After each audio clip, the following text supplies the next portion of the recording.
और कैसे हैं आप सभी लोग? उम्मीद है सब बेहतर होंगे। यहाँ पर मैं मनोज श्रीवास्तव ला चुका हूँ आपके लिए फिजिक्स के कुछ सिंप्लीफाइड टॉपिक्स, और खासकर उन बच्चों के लिए जो कि नीट और जेईई मेंस का प्रिपरेशन कर रहे हैं, और उनके लिए एग्जाम ओरिएंटेड जो भी कंसेप्ट्स हैं, जहां उनको डिफिकल्टी फील होती है, वहां उस तरह के कंसेप्ट्स को लाने का मेरा अभी प्रयास है। और आप अपने प्रियजनों को, अपने दोस्तों को, अपने भाइयों को जरूर इसे शेयर करें और सब्सक्राइब करें, जिससे कि हमारा मनोबल बेहतर रहे और मैं और बेहतर प्रयास कर सकूं भविष्य में। तो आइए जरा देखते हैं। यहां पर हम लोग सबसे पहले नोडल मेथड डिस्कस करना चाहेंगे। नोडल मेथड, अब ये नोडल मेथड क्या है sir?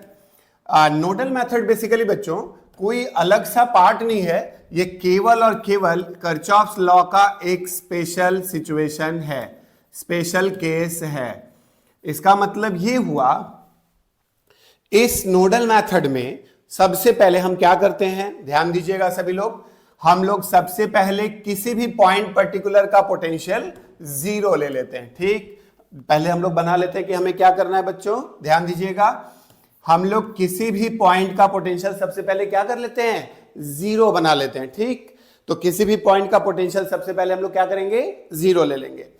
We will represent the potential of other points, represent the potential of other points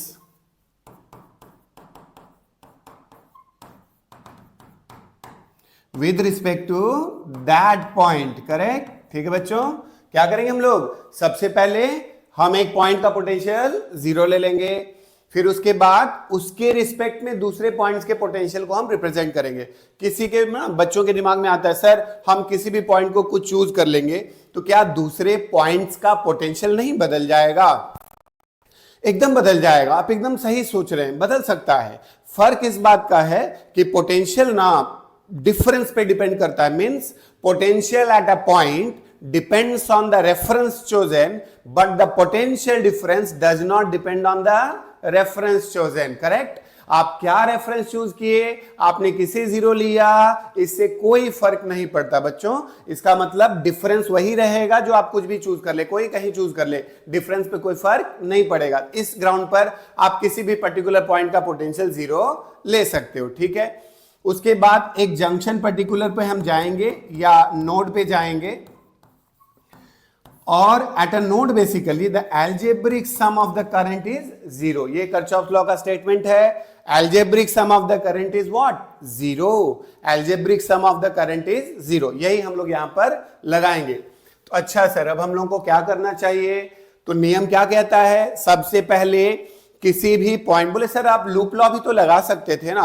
बच्चों मैं ये बता दूं कि लूप लॉ से ज्यादा आसान पड़ता है नोडल मेथड, क्योंकि इसमें सब समय एक इक्वेशन कम बनता है। दिखाऊंगा मैं अभी, आइए जरा ध्यान देते हैं। सर अगर हम यहां का पोटेंशियल जीरो ले लेते हैं तो इससे जुड़े हुए यहां पर जो पॉइंट्स, इसका भी पोटेंशियल क्या होगा, जीरो। क्यों होगा बच्चों? क्योंकि ये सिंपल कंडक्टिंग वायर से आपस में जुड़े हैं। Very good.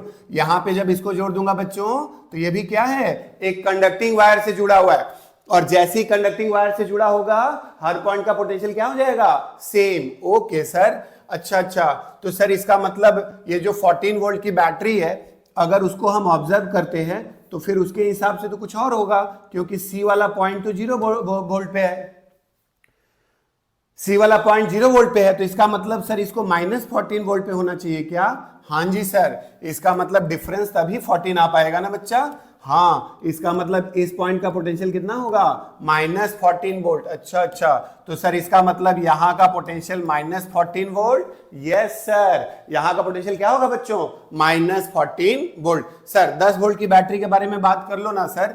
अगर 10 वोल्ट की बैटरी को पकड़ोगे बच्चों तो क्या होगा, यहां का पोटेंशियल क्या है, जीरो। तो यहां पे कितना हो जाएगा, 10 वोल्ट। Very good, 10 volt. चलिए हम लोग 30 को भी यही डील कर लेते हैं। और 30 वाली बैटरी बाबू ऐसा है ना, तो यहां वाला बच्चों क्या होगा, 0 वोल्ट। ये है 10 वोल्ट की बैटरी, और यहां पे हम कह रहे हैं 30 वोल्ट वाली बैटरी, तो ये वाला पॉइंट कितना होगा, 30 वोल्ट का। तो चलिए हमने सारे पॉइंट्स लिख लिए पहले। तो यहां का पोटेंशियल क्या हो गया बच्चों 30 वोल्ट। क्या हुआ 30 वोल्ट। और ये वाला 0 बच्चा यहां का क्या हो जाएगा 10 वोल्ट। क्यों? क्योंकि ये गैप 10 का है। अच्छा तो हमें ना नोडल मेथड में नोड चूज करना पड़ेगा। कौन सा नोड चूज कर रहा हूं मैं? ई वाला पॉइंट। ठीक, ई वाला पॉइंट। अब हमें अलग अलग पॉइंट्स का पोटेंशियल बच्चों पता चल चुका है। क्यों? क्योंकि ए बी सी को हमने 0 ले लिया और हमें पता है कि बैटरी का डिफरेंस तो उतना ही रहना चाहिए। तो अगर हमने इसे 0 लिया तो यहां ये 10 हो जाएगा और यहां पे अगर 0 लिया बेटा या बच्चों तो क्या होगा यहां पे -14 और अगर ये 0 तो यहां क्या होगा 30 वोल्ट। नाइस सर, इसका मतलब अगर इस पर्टिकुलर पॉइंट का पोटेंशियल हम निकालने का प्रयास करें और अगर हम यहां पे ये पोटेंशियल निकालें तो हम क्या करेंगे? अगर हमें किसी तरह यहां का पोटेंशियल पता चल जाए, पोटेंशियल ई का अगर पता लग गया तो फिर हम लोग जंक्शन लॉ लगा करके या नोडल मेथड लगा करके इन तीनों ब्रांचेस का करंट डील कर सकते हैं बच्चा। इसका मतलब कि अगर यहां का करंट, यहां का करंट और यहां का करंट, इन तीनों को अलजेब्रिक सम किया जाए तो 0 आना चाहिए, है ना? उस जंक्शन पर्टिकुलर पर जो ई वाला जंक्शन है उस पर हम नोडल मेथड लगा सकते हैं। तो देखो बच्चों क्या लिखूंगा, आपने ना फिल्मों में डायलॉग सुनी होगी, जहां हम खड़े हो जाते हैं वहीं से लाइन शुरू हो जाती है। अच्छा सर आप यहां डायलॉग दे रहे हैं? नहीं नहीं, जहां से आप शुरू करते हैं, जहां हम खड़े होते हैं, लाइन वहीं से शुरू हो जाती है। इसका मतलब यहां का पोटेंशियल हमें यही। तो जब आप किरचॉफ लॉ लगाओगे तो आपको सब समय वहां का पोटेंशियल पहले लिखना है जहां से आपने स्टार्ट किया है, जिसे आपने नोड चूज किया है। इसका मतलब क्या हुआ बच्चों, हम क्या करेंगे यहां पर सबसे पहले बच्चा देखो Vx लिखूंगा। क्या लिखूंगा मैं? Vx। तो यहां हो जाएगा Vx और Vx में से क्या करेंगे 10 को माइनस करेंगे तो Vx minus 10 divided by 1। Sir आपको कैसे पता चला कि 10 बड़ा होगा कि Vx बड़ा होगा? क्योंकि मेरे को पता है ना algebraic sum of the current is 0। तो हम सबसे पहले I1 का वैल्यू, I2 का वैल्यू और I3 का वैल्यू लिखेंगे। तो I1 plus I2 plus I3 it has to be what बच्चा 0। तो आइए जरा I2 लिखते हैं बच्चा। क्या होगा I2 बताओ? I2 ये वाला है बच्चा। तो देखो ये Vx हो गया और ये -14, ये क्या है Vx और ये क्या है -14। तो हम क्या करेंगे Vx माइनस माइनस प्लस और ये है 2 ओम प्लस सर दूसरा वाला I3 बच्चा 9 माइनस 30। ठीक है, इसके अक्रॉस डिफरेंस कितना है 9 और यहां क्या है 30। तो क्या होगा बच्चों 9 नहीं है Vx। तो यहां पे क्या हो गया Vx minus 30 divided by 2 it is equals to what 0। Sir आपको कैसे पता चला? मैं बार बार बोल रहा हूं मुझे नहीं पता। तो जो चीज आपको पता नहीं होती ना बच्चा, वो अपना साइन खुद ब खुद लेकर आती है। अच्छा इसका मतलब मुझे यहां 2 से मल्टीप्लाई करना चाहिए। हाँ करना चाहिए। Vx माइनस 20 और ये क्या होगा बच्चों Vx plus 14 plus Vx minus 30 is equals to 0। देखो बच्चा आप जब लूप लॉ लगाते हैं ना तो आपको 2 इक्वेशन सॉल्व करना पड़ता, बट जब आप नोडल मेथड लगाते हैं ना तो आपको यहां एक इक्वेशन कम सॉल्व करना पड़ा और ये ज्यादा आसान है ना बच्चों? आइए जरा देखते हैं। तो ये हो जाएगा 4Vx और ये क्या होगा बच्चा minus of 36 it is equals to 0। तो Vx इक्वल्स टू क्या हुआ बेटा बच्चों? क्या हुआ 9 वोल्ट। ठीक, तो अब हमें क्या पता चल गया जरा बताओ? Vx का पता चल गया, तो E पॉइंट का पता चल गया आपको। ठीक, E का पता चल गया। ठीक, तो इस तरह से अब हम क्या करेंगे यहां देखिए जरा।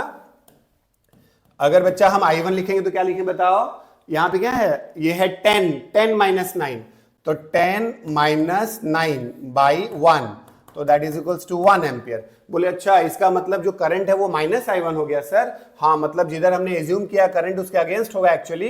बोले हाँ एक्चुअल में करंट उसके अगेंस्ट होगा, मतलब एक्चुअल करंट इधर ही होगा। तो या अगर मैं ऐसे लिख दूं तो कहूंगा माइनस I1 डायरेक्शन में। अच्छा सर, तो इसका मतलब हो गया यहां पर हम I2 निकालेंगे। अब I2 कितना होगा बच्चों? ये हो गया कितना 9 और यहां 14, तो उसी डायरेक्शन में रहेगा जो इंडिकेटेड है। 9 minus of minus 14 divided by 2 23 divided by 2 11.5 ampere बच्चा। और ये वाला क्या होगा बच्चा 9 माइनस 30, लेकिन उल्टा होगा इस बार। तो 30 minus 9 by 2 that is how much 21 by 2 10.5 21 by 2 10.5 ampere. आपको समझ में आया बच्चों? तो एक आंसर ये, एक ये और एक ये। इस तरह से आपने क्या देखा यहां पर? सबसे पहले हम यहां पे खड़े हुए, हम ई पे खड़े हुए, हमने ई का पोटेंशियल लिया बाहर की तरफ, यहां पे पोटेंशियल लिया बाहर की तरफ। तो हमने क्या किया? Vx minus 10 by 1, Vx minus 14 by 2, Vx minus 30 by 2। इन तीनों का एल्जेब्रिक सम करेंगे तो 0 हो गया, है ना बच्चा? और देखो यहां पर हमने सबको एल्जेब्रिकली ऐड किया, फिर Vx की वैल्यू निकाली, और Vx का वैल्यू जैसे ही निकला हमें यहां 9 वोल्ट का पता चला, और जैसे ही 9 वोल्ट का पता चला तो आपने जो वैल्यूज यहां पे देखी थी मैंने वो उसी का सहारा लिया। ये 9 वोल्ट हो गया, और ये 10 वोल्ट है, ये 30 वोल्ट है, और ये कितना है बच्चों? Minus 14 volt. कितना है? Minus 14, correct. तो इसी का सहारा लेते हुए मैंने कहा यहां वाला जो करंट है वो ऐसा होना चाहिए, इस डायरेक्शन में, यहां का करंट भी इस डायरेक्शन में होना चाहिए, और यहां का करंट किरचॉफ्स लॉ से ऐसा। तो बड़े ही आराम से I1, I2, I3 की वैल्यू आप निकाल पाए। तो मैंने अभी कुछ देर पहले कैलकुलेशन किया। आप देखो I1 कैसे निकाले हो बच्चा?